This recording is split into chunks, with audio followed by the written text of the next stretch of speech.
कोकणातील प्रत्येक अपडेट जाणून घेण्यासाठी आजच माझे कोकणच्या सोशल मीडिया प्लॅटफॉर्मला लाईक, फॉलो आणि सबस्क्राईब करा। रत्नागिरी जिल्ह्यातल्या लांजा तालुक्यातील शिवसेना उद्धव बाळासाहेब ठाकरे पक्षाच्या संपर्क कार्यालयाचा लोकार्पण सोहळा संपन्न झाला। यावेळी लांजा येथील डम्पिंग ग्राउंडच्या नावावर माजी आमदार राजन साळवी यांनी 55 लाख रुपये घेतल्याचा आरोप माजी खासदार विनायक राऊत यांनी केला आहे।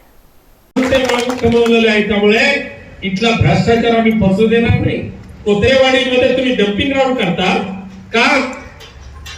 किती कोटीची ती जमीन? अवघी 2-2.5 कोटी रुपयाची जमीन हो। व्यवहार मांडला 5.5 कोटी रुपयाचा।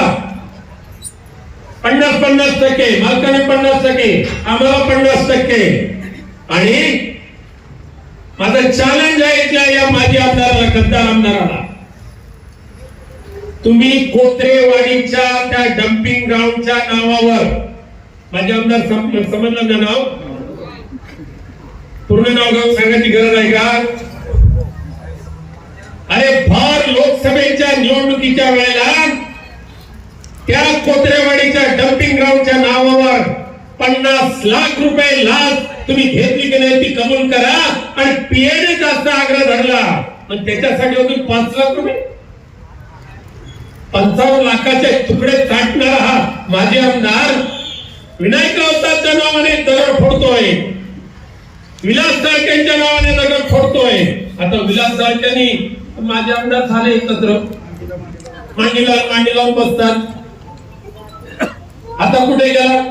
अरे माझ्या नावाने किती आरोप कर, तुला ते कोत्रेवाडीच्या लोकांचे शाप भोगल्याशिवाय राहणार नाही। 50 लाख हिम्मत असेल तर सांग की 50 लाख खाल्ले नाही, याचा पुरावा देतो।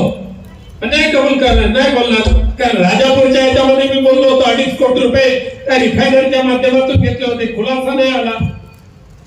आणि मग हा लांजा वशाच्या दृष्टिकोनातून डीपी प्लॅन, केवढंच लांजा शहर एवढंच।